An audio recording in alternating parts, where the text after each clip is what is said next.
get started here today, if you didn't watch the games going on this weekend, you missed out. If you didn't watch FCS, if you didn't watch D2, D3, if you didn't watch Army Navy, you missed out on a phenomenal weekend of football, of postseason football. This weekend was unreal. Okay. Division III, I only picked one of four teams to win correctly. Maybe I had a little bias in the back of my mind, possibly. And that's probably why I missed a couple of them. Division II, I was 1-1. I definitely had some bias, and you know I did. I told you pretty much every time.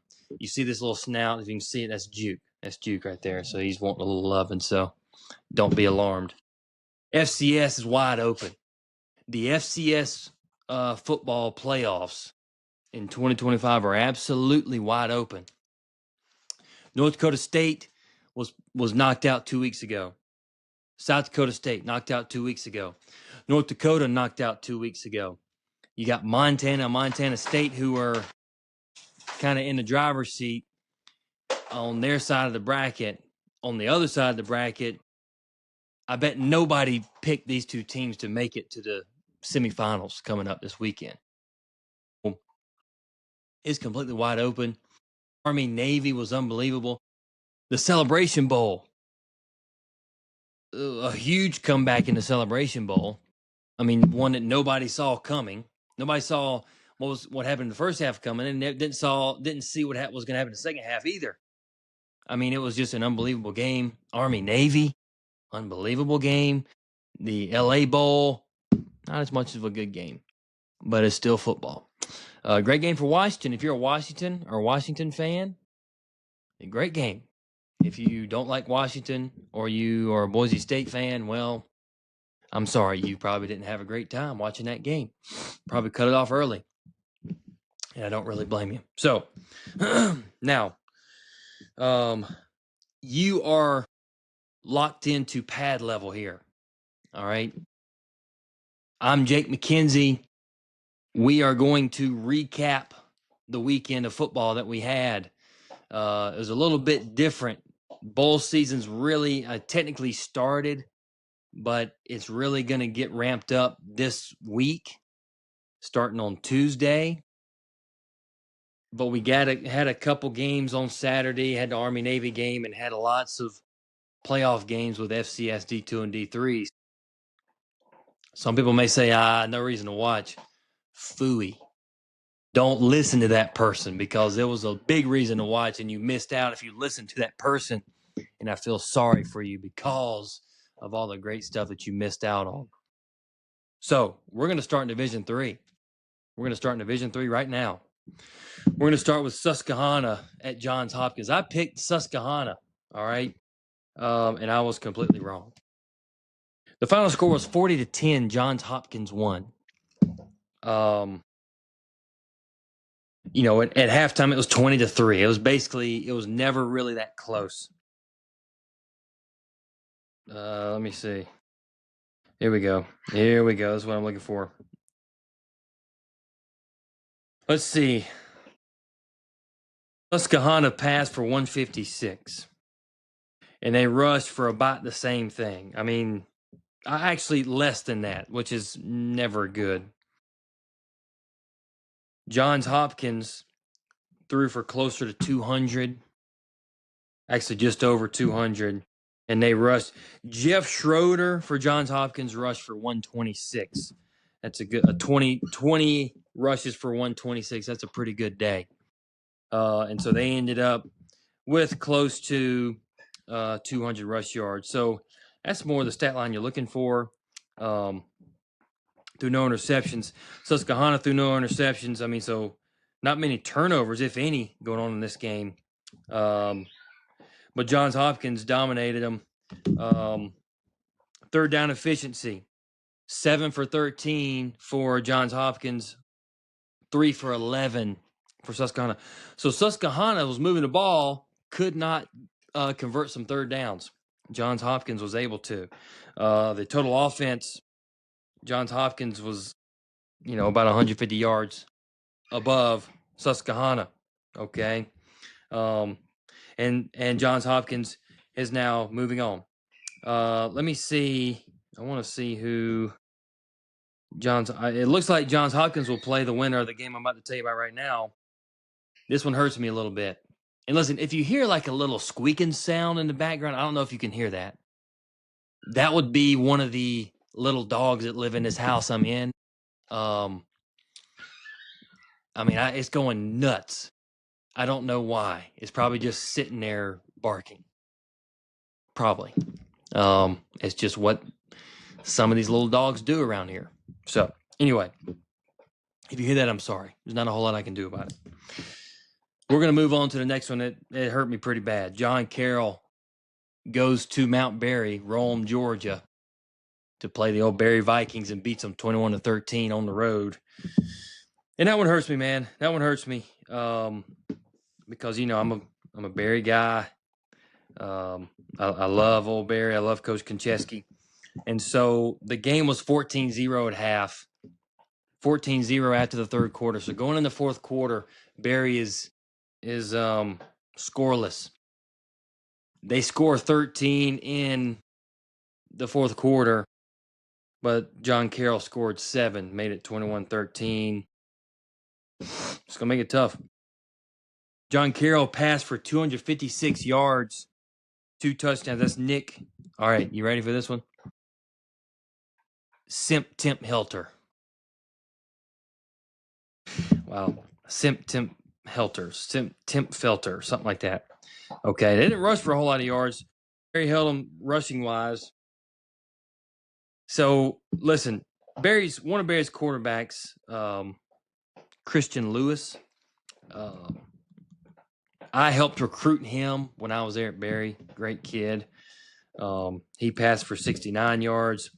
Another quarterback, Andrew Hunter, who I do not know, passed for 87. So that's going to be around 150. They didn't rush. They probably rushed for about 150. Josh Rogers, he's got to be a 10th year senior. He was there when I was there. He was a heck of a running back as a freshman. That's when I was there. That was in 2021, guys. And so he rushed for 76. Andrew Hunter, I don't know who that is, but he threw for 87 and rushed for 81. So he had a heck of a day in the defeat there for Berry. Now, if we get into third down efficiency, John Carroll was 5 of 12. Berry was 8 of 12. I mean, nobody went for a fourth down. Berry was only outgained by 20 yards. So some things early in the first half where they didn't put points on the board is what hurt them. They score one more touchdown with 2-point conversion. They go to overtime, right? So the game didn't look close in the first 3 quarters, but it probably was just right there. Berry just couldn't convert a couple times, and John Carroll did and ended up getting points, and they won 21-13. We're going to move on to the next, another one that I was hoping Coach Colin Dooling would get the W here with Bethel University up in Minnesota. They went to play the juggernaut North Central, and they lose 35-21. Halftime is 14-7. They're feeling good. The third quarter, Bethel doesn't score, and North Central scores 14 more to make it 28-7 in the third quarter. Bethel tries to come back. They score 14 in the fourth, and North Central puts it away with a touchdown in the fourth quarter. As far as kind of how the stats went, so Bethel throws for 260. Cooper Drews throws for 260 yards. That's a heck of a day. 2 touchdowns and a pick. They rushed. They had a lot of rush yards, too. Let's see. Passing, 260 for Bethel. Guess how many pass yards North Central had? That would be 83. So you know what that means. Bethel rushed for 140. North Central rushed for 312. When you rush for 312 in a game, you're looking at probably getting a dub, all right? And that's what North Central did. North Central had 395 total yards of total offense. Bethel had 400 yards on the dot. So Bethel offensively did about all they could. It seems like they did throw a pick. They couldn't really stop them on defense, it looks like. Third down efficiency, 9 of 16. There you go for North Central. Bethel, 4 of 15. That's going to make it tough. But on fourth downs, Bethel went 5 of 6. That's pretty dang sporty on fourth down, but not enough to get it done. And North Central continues the dominance and beats Bethel. They move on to the semis here this coming up weekend. River Falls, this is the one I got right. I picked River Falls and Wisconsin. Wisconsin, River Falls, and Wisconsin River Falls wins 46-21, 20-7.5. In the second, third, and fourth quarter, River Falls scores 13 points in all three of those. Okay, if you didn't know what that is, 13 times 3 is 39. So that's 39 points in the last three quarters. And they get the win, 46-21. If we go over, let's see here. Wow, I'll tell you this, though. Wheaton's quarterback, Mark Forcucci. Yeah, I said that. Threw for 331. 1 touchdown, but 2 picks. That's going to make it tough, as we all know. But not to be outdone, Caleb Blaha. The Division III names are just phenomenal. Everywhere I've been. The one place I've been and the names I heard from other D3 teams, phenomenal. Caleb Blaha threw for 407 yards and 4 touchdowns. Man, oh man, it's really good. All right, and if we compare the stats here, River Falls, 507 yards total offense. Wheaton, 429. River Falls, 9 of 16 on third down. Wheaton, 5 of 15 on third down. Fourth down efficiency, that would be 2 of 5 for River Falls, 2 of 8 for Wheaton. So they're trying to go for it, trying to get some things going, and they really couldn't. So yeah, I mean, the yardage was pretty dang comparable, but River Falls just had too much horsepower, and they got it done. Now, so let's go to this real quick, folks. We need to talk about who's going to play next weekend. So we've got Johns Hopkins going to Wisconsin River Falls. They're going a long way. You got John Carroll going to North Central in the semifinals. That is this Saturday on December 20th. Johns Hopkins plays Wisconsin River Falls at 1 p.m. I'm guessing that's Eastern. John Carroll will play North Central in Illinois at 4:30 on Saturday. So that's what we got to look forward to. We'll break it down a little bit here later in the week, and we'll talk about it, maybe get a pick or two. All right? Now, let's go to Division II. We had the semifinals going on in Division II. National Championship is Saturday in McKinney, Texas. So we're going to start with this one. My boy Cole Watson. They gave it a heck of a run, man. They really, really did. And they fell short to Ferris State, who is a juggernaut in Division II. Now, they threw for 348 yards and rushed for 8. Didn't even try to run it. They had 18 attempts, and they rushed for 8 yards. That's tough. Ferris State's tough, though. Ferris State is tough. The quarterback, Reed Charpia, I think that's how you say it. I really don't know.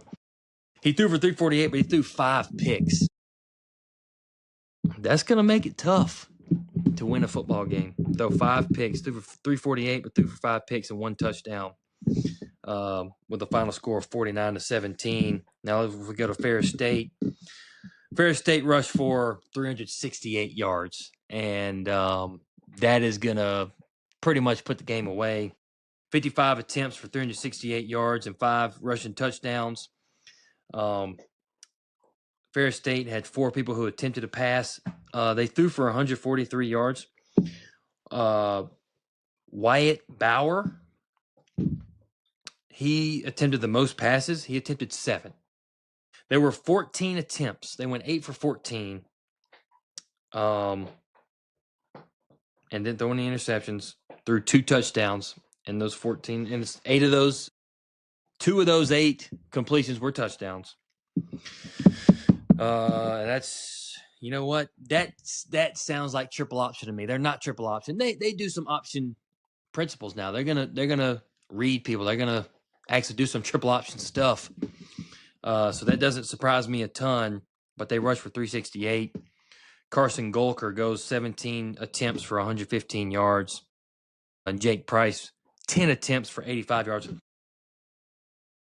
I love to see a team run the freaking ball and get after it. Now, I hate it's against my boys there at Newberry, Cole Watson, but I do love to watch a team run the ball, especially when they're doing a little option principle, reading a little bit, maybe pitching, maybe shovel, maybe the old throw on the triple option. I do love that. So, good for Ferris State. They are in the national championship once again.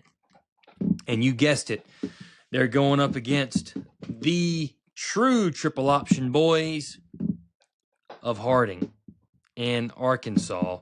They beat Kutztown 49-27. The rushing yards for Harding, 389, about the same as Ferris State, just a little bit more. Andrew Miller, 23 attempts, 157 yards. Braden Jay, 8 attempts, 120 yards. Harding attempted one pass, completed it, and it was for 20 yards. Rush for 389, pass for 20 through one pass. Didn't need to pass it anymore. They were just gashing them over and over and over again. All right, so let's look at what Kutztown did. They scored 27, rushed for 208. Judd Novak. I love that name, Judd. I was almost named Judd, in case you didn't know. You probably didn't know. I was almost named Judd. 13 attempts for 137 yards. Team as a whole had 208 yards on 36 attempts. Judd Novak, that's the quarterback. So he rushed for 137, threw for 245. 37 attempts, 20 completions, did throw an interception, and 3 touchdowns in the air. So Judd Novak had himself a day. Did a fine job. But Harding is a hard-nosed offense. This is going to be a fun game to watch, Harding versus Ferris State. You have a lot of running the football. Kind of like a game we're going to talk about here in a second. Probably not quite as like the other one, but we're going to have a lot of rushing attack in the national championship here this year. And I'm excited to watch it. So obviously I don't need to look at anything. You're going to have Harding versus Ferris State in the Division II national championship game in McKinney, Texas. And like I said, it's going to be a game that is going to be running the ball, smash mouth football. Okay. And it's going to be a lot of fun to watch. Game might be kind of fast, so make sure you're locked in. It might be gone before you know it. All right. So that's Division II. Okay. We're going to go into FCS. And like I said earlier, the FCS playoffs are wide open, completely wide open, which I think is awesome because North Dakota State's a team everybody thought was going to win, just roll right through it. They lose in round 2 to Illinois State in upset in the Fargo Dome, which is where the Bison play. South Dakota State won their last game to get in as a 14 seed with their quarterback Chase Mason back. They thought they would be a team who would get there. They lost to Montana, who is shown to be a force right now. So on the left side of the bracket, you've got 2 teams who nobody thought was going to make it this far. On the other side of the bracket, you've got the Brawl of the Wild coming up, and we'll get to that here in a second. So the game on Friday night, Stephen F. Austin went to Montana State. Game was never really close. Stephen F. Austin made some mistakes early. Montana State was rolling. All right, I mean, it was 14, 17. It was 24-0 in the first half before Stephen F. Austin could score a point. And they scored with 11 seconds in the first half to make it 24-7. Or excuse me, 24-8. They went for 2. I apologize. And so then they kind of mixed in some points here and there. And Montana State ends up winning the game 44-28. Quarterback Lamson had a heck of a day. Threw for 246, 2 touchdowns, did throw a pick. As far as rushing, Adam Jones there for Montana State, 9 carries for 114 yards. That's pretty freaking sporty, man. Let me see. I'm going to go to I want to go to the actual. Okay, here we go. So rushing yards, 227 for Montana State, 102 for Stephen F. Austin, 246 passing yards for Montana State, 242 for Stephen F. Austin. So total yards wise, Montana State had about 100 yards. Third down efficiency, Montana 4 for 9, Stephen F. Austin 7 for 15. So pretty similar there. Montana State didn't have as many third downs. Time of possession, 35 and 28 seconds for Montana State to 24 and 32 seconds for Stephen F. Austin. Montana State's been dominant, and they dominated Stephen F. Austin. Montana State, Bozeman's a tough place to play, and Montana State gets to host this weekend. And guess who they get to host? The Montana Grizzlies, their rival, who they've already played in the Brawl of the Wild. They played them at Montana the first time. Montana State won. Getting into that game, Montana hosted South Dakota. They hosted South Dakota State the week before, beat them 50-29 or something. Then they bring South Dakota into Missoula, Montana, and they win 52-22. So, and this game was never close. 24-7 at half, 31-7 in the third quarter. And then in the fourth quarter, each team is like the defense has just stopped playing. It was just touchdown, touchdown, touchdown. And so it ended up being 52-22 at the end of the game. So if we go to some of the stats, third down efficiency, 7 for 12 for Montana, 6 for 15 for South Dakota. Fourth downs, Montana was 2 for 2, and South Dakota was 2 for 3. One of Montana's third down conversions was a slant, throw across the field, backwards pass, and they had to gain 20 yards and got it by about a yard or two. Pretty neat. Rushing yards, Montana rushed for 144, South Dakota rushed for 122. Passing yards, Montana 305, South Dakota 231. A lot of these yards come from South Dakota is towards the end of the game. The first parts of the game, they could not really do anything.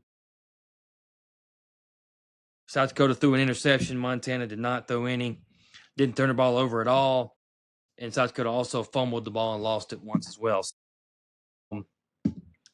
This is now come to a Brawl of the Wild matchup in the semifinals for the FCS playoffs.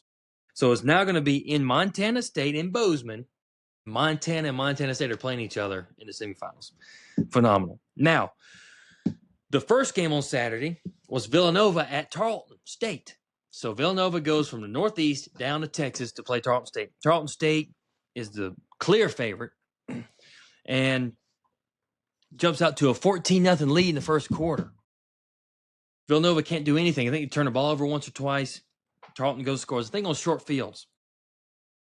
The first touchdown was a long bomb, and they scored first play. Second quarter, Villanova comes back and scores 12, so it was 14-12 at half. All right? I think Tarleton had a chance to kick a field goal to end at half and missed it. Or one of the teams did. Get in the third quarter, both teams score, so it's 21-19. Fourth quarter, Villanova scores. Tarleton at the end of the game is driving down a score, and they're going third down, fourth down, gets stopped by Villanova. Villanova runs the clock out, gets one first down, and ices the game. Huge for Villanova. Nobody thought they would be in this spot that they are in the semifinals. Nobody thought that. So we'll go back and look at some stats here. Villanova, 23 first downs, Tarleton State 17. Third down efficiency, Villanova 7 for 15, Tarleton State 3 for 11. 3 for 11. That's not what you want to be doing. That's less than 30%. All right. Passing yards, Tarleton State had 21. Villanova had 207. Rushing yards, this is where it hurts them. Tarleton State 56. Villanova 219 rushing yards. They controlled the line of scrimmage, and they won the game. Both teams threw an interception. No fumbles for either team. Lost anyway. Villanova won the time of possession by about 7 minutes. So, huge for Villanova. They are now going to host a semifinal playoff game versus Illinois State. And I'll tell you about that one here in just a second. Illinois State goes all the way to Davis, California, Northern Cali, to go play the UC Davis Aggies. And they go get it done. And I'll tell you this. This game was dominant for Illinois State. There was really never any doubt that Illinois State was going to win the game. 21-17 in the first quarter. Both teams scored that in the first quarter. No points in the second quarter. Illinois State scores 14 in the third quarter, holds UC Davis scoreless. And so they go in the fourth quarter with a sizable lead of 35-17 and hold them off enough. They score another touchdown. UC Davis scores 2, and it's 42-31 at the end of the game.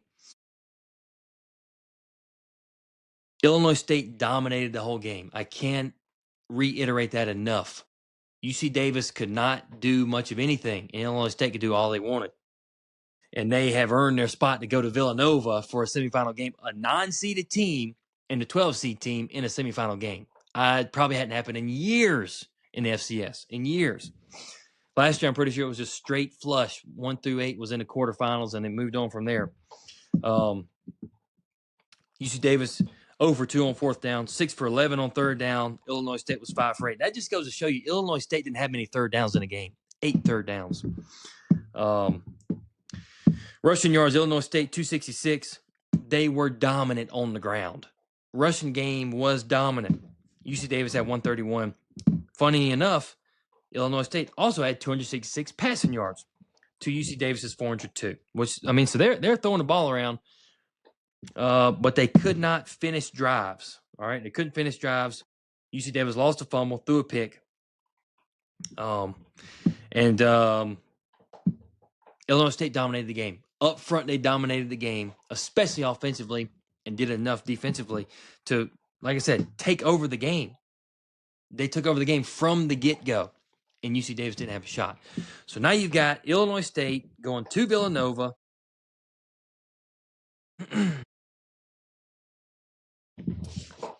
For the 7:30 game on Saturday. Montana State play at 4. These are Eastern times. And I'm fired up for both of them because, first of all, you get a Brawl of the Wild times 2 this year. Then you got Illinois State, Villanova. Nobody thought was going to be there. One of these teams is going to be in a national championship on January 4th. It'd be awesome. It'd be great. Now, the other FCS game, not a playoff game we got to talk about, is a Celebration Bowl. I'm watching the Celebration Bowl, and Prairie View A&M is going into halftime up 21-0. Okay? 21-0. And I thought the game is over. I will tell you this. I did go hit on the driving range on Saturday. Now, I had the phone out. I was checking, making sure I was watching as much as I could, but I had to get the golf game going a little bit.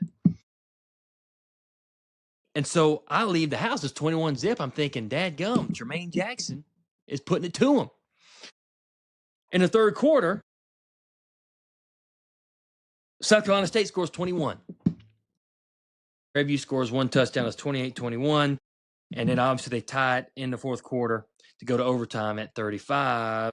Yes, the first overtime, both teams kick a field goal. Second, third overtimes, nobody scores. Each team holds the other.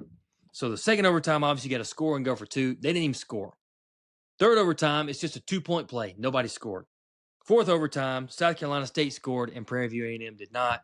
And that ended the game 40-38. So it went to overtime 35-35. Finished the game 40-38. You don't really see that much in overtimes. All right, so if we go to some stats here. All right, pretty even. Third down efficiency, 6 for 14. Prairie View, 9 for 19. South Carolina State, pretty even percentage-wise. Let's see here. Rushing yards, not a whole lot of rushing going on in the game. 55 for Prairie View, 78 for South Carolina State. Both obviously held under 100. Prairie View throws for 436. South Carolina State throws for 279. So Prairie View way outgained South Carolina State by almost 150. But Prairie View lost 2 fumbles. All right? Lost 2 fumbles and lost the time of possession battle. South Carolina State won at had 34 minutes to 25 and change for Prairie View. Huge for South Carolina State because they were trying to get over the hump. They've been to this game several times and couldn't win. Where they were in it last year, couldn't win. And they finally have gotten over the hump. The MEAC has finally gotten over the hump, South Carolina State, to beat the SWAC in the Celebration Bowl. And that's the HBCU National Championship. Huge. Now, last little bit, let's get into the FBS games. There were only 2. Army-Navy, phenomenal football game. First drive for each team, Navy gets the ball first, drive right down the field, 7-0, takes about half the first quarter. Army gets the ball right after that, drives right down the field, answers, literally almost identical drives.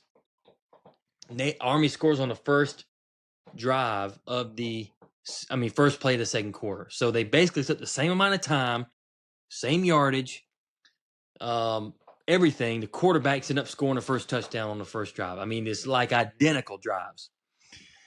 And then they're going in the second quarter. Defenses were ready to rock. Hold Army to 2 field goals. So Army kicks 2 field goals. They're up 13-7 going in the half. And so Army's got the momentum. Going to the third quarter, Army-Navy is still defensive. Both teams only scored touchdowns. So the first 2 drives, I'm thinking, man, this is going to be an absolute shootout. I was going under. I'm thinking, there's no way they're going to score as many points. And then they go back-to-back touchdowns. I'm thinking, okay, well, here we go. Then defenses got up and got going and held them. Navy scores a touchdown in the fourth quarter to make it 17-16. Army has chances to go down the field and do some things. Army had 2 chances. Navy fumbled the ball twice in the fourth quarter after they scored to make it 17-16, and they didn't get either one. Navy, the effort that these teams show is unbelievable. They play so freaking hard. That's why it's so fun to watch. And Navy ends up pulling out the win. Now, every kid on these teams is tough. The quarterbacks for these 2 teams are freaking warriors, son. The beatings that they take. I played the triple option. I played quarterback early on and got moved to B-back. My boy Chandler Burks, who coaches B-backs coincidentally at Army right now. The quarterback's got to be tough in the triple option. And these 2 dudes were getting walloped all game. Just got up every time. Got up. Blake Horvath's got blood all over his hands. Kale Helms may have. I just didn't see it. But those dudes are warriors, and they both fought their freaking tails off. That's why those games are so fun to watch. And Navy won. Navy's won 2 years in a row. Army had shots to win and didn't do it. And Navy took advantage. Even with a couple fumbles, Navy recovered them. And won the game. So hats off to Navy. I picked Army. I was wrong. What are you going to do? No surprise there, right? And then here's the last one we'll talk about. It's Boise State played Washington. Washington just dominated Boise State. It was just this is what I'll say about the game. There's not a whole lot else to say. It was 24-3 at half. 3-3 in the first quarter. 24-3 at half. After the first quarter, Boise State was staying with them. I'm thinking, man, I had a heck of a pick. I picked Boise State. And then as the rest of the game was going on, every time I looked up, Washington had the ball again. I look up and I think Boise State's getting the ball. I look away, I look up, boom, Washington's got the ball again. It's like Boise State didn't want it. They didn't know they were supposed to keep the ball on offense or something. I don't know what the heck was going on. I would just look back. Washington has the football again. Whatever, man. All right, so Washington dominated that game. We got some great bowl games coming up here on Tuesday. Troy versus Jacksonville State in Montgomery, Alabama. The Bama Bowl, dude, in Bama. It's hard to beat that, okay? Hard to beat that. A couple rivals from way back in the day played D2, FCS rivals probably. They were just rivals because they're not that far from each other in the same state.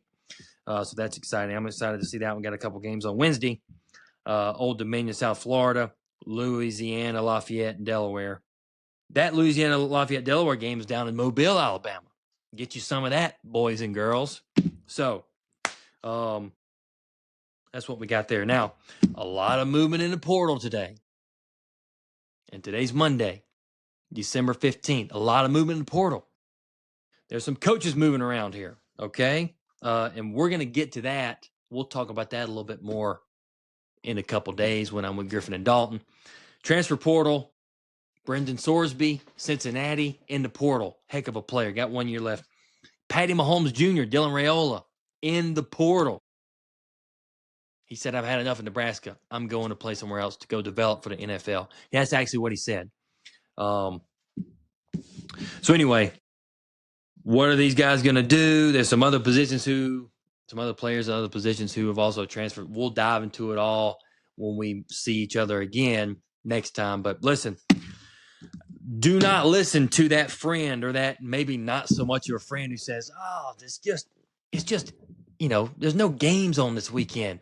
Never listen to that guy, because if there's a game, buddy, there are always games on. Okay? I'm not listening to that friend or lack thereof if you're going to tell me, hey, there's really not much on today or tonight, tomorrow, this weekend. Grow up, please, and freaking watch football. Watch college football. That's what you're supposed to do, man. Grow up, watch it. What else better do you have to do? Give me a break. Grow up, and I'm trying to be positive here. Grow up. I'm trying to help you, and watch the football games. That's all I'm asking you to do. So then we can come here, and you can comment on this, and you can bash me for that, and then we'll have a great time. That's all we want. Watch college football, have a great time. And if you don't watch college football, it's hard to have a great time. I'll just give it to you straight up, just like that, okay? Thank you for tuning in to this recap of the December 12th, December 13th weekend, because it was a phenomenal one. It was phenomenal at all levels. And we got a national championship being played on Saturday. A national championship being played. Semifinal games being played on Saturday.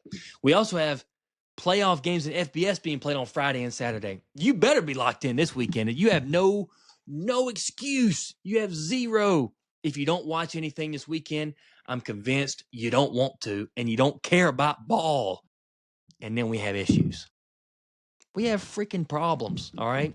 So, but I know if you're here, I know you're going to be tuned in. So I'm not worried about the folks here. Go tell other people to check it out. Go tell other people to check this out. Subscribe, rate, follow, like, comment, and come see Juke. Sometimes he gets on the bed. You get to see him right here, all right? So, thank you so much for being here.